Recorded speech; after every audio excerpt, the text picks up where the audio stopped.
Hello guys, welcome to my YouTube channel. Hopefully you are enjoying very well. I am Rishabh और आज का हमारा यह टॉपिक है कि जब आप CHSL की पोस्टल असिस्टेंट पोस्ट में सेलेक्ट होते हैं तो आपका जॉब प्रोफाइल क्या होता है, आपका ज्वाइनिंग प्रोसीजर क्या रहता है, कैसे आपको डिविजन्स अलॉट होते हैं, इस बारे में आज मैं आपको बताऊंगा। तो सबसे पहले जब आप CHSL की पोस्टल असिस्टेंट पोस्ट में सेलेक्ट होते हैं, इसके बाद आपको डिपार्टमेंट ऑफ पोस्ट से आपको एक स्टेट प्रेफरेंस का लेटर आता है।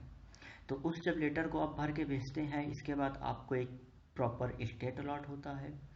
जैसे मान लीजिए आपको एक उत्तर प्रदेश स्टेट अलॉट हुआ है, उसके बाद उस स्टेट के एक सर्कल ऑफिस होता है। हर स्टेट का अपना एक सर्कल ऑफिस होता है। जैसे उत्तर प्रदेश का सर्कल ऑफिस है लखनऊ, तो लखनऊ से आपको डिविजन्स की प्रेफरेंस के लिए एक लेटर आता है, या आप कुछ सर्कल ऑफिसेस ने ऑनलाइन डिविजन्स के लिए प्रोसीजर कर दिया है। तो जब आपका वो लेटर आता है तो आपको वो भर के भेजना होता है, जो भी आपकी डिविजन्स की प्रेफरेंस हो। फिर उसके बाद आपको उस सर्कल ऑफिस से डिविजन्स अलॉट होती है।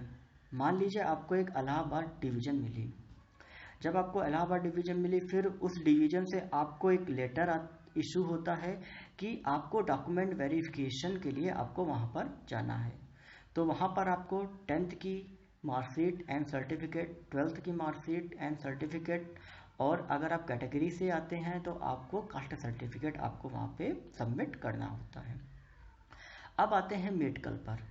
तो कई सारे ऐसे डिविजन्स होते हैं कि वो अपने यहाँ खुद लोकल डिस्ट्रिक्ट हॉस्पिटल से मेडिकल करवाते हैं, और कई ऐसे डिविजन्स होते हैं जो आपको लेटर में मेंशन कर देते हैं कि आपको वहीं के लोकल जो गवर्नमेंट हॉस्पिटल होता है वहाँ से आपको मेडिकल बनवा कर लाना होता है। तो अलग अलग स्पेसिफिक डिवीजन का अलग अलग मेडिकल का प्रोसीजर रहता है।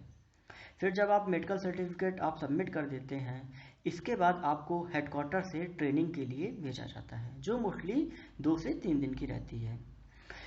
वहाँ पर आपको ये बताया जाता है कि कैसे आपको वहाँ पे वर्क करना है।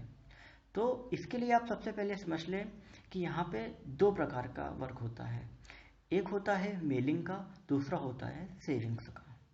इसमें आपको लोगों के द्वारा पैसे डिपॉजिट करना, कैश विड्रॉल करना, और इसके साथ ही साथ पोस्ट ऑफिस में कई सारी स्कीम्स भी चलती हैं, जैसे Sukanya, national saving certificate, PPF accounts. तो इन सब के बारे में भी आपको थोड़ी थोड़ी नॉलेज दी जाती है कि कैसे इनको ऑपरेट किया जाता है। मेल सेक्शन में आपको ये बताया जाता है कि कैसे आपको पार्सल की बुकिंग और रजिस्ट्री कैसे करनी है, स्पीड पोस्ट कैसे करना होता है, और बाकी सारी चीज़ें आपको बताई जाती हैं।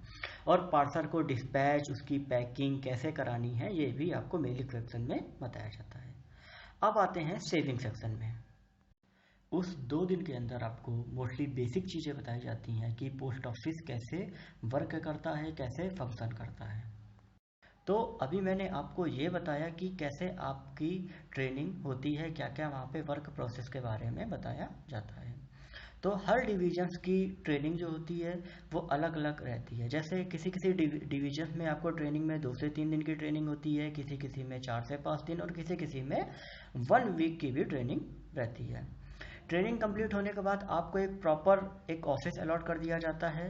तो आप उस ऑफिस में एज ए पोस्टल असिस्टेंट आप अपॉइंट कर दिए जाते हैं, और बाकी जो भी आपको वर्क प्रोसेस ट्रेनिंग में बताया गया होता है, आपको वो वर्क प्रोसेस आपको फॉलो अप करना होता है। तो ये जो प्रोसीजर रहा वर्क प्रोसेस, मैंने आपको बताया कि पोस्टल असिस्टेंट जब आप पोस्ट पाते हैं CHSL में, तो आपको क्या क्या वर्क प्रोसेस आपका क्या रहता है और कैसे क्या ज्वाइनिंग का प्रोसेस रहता है।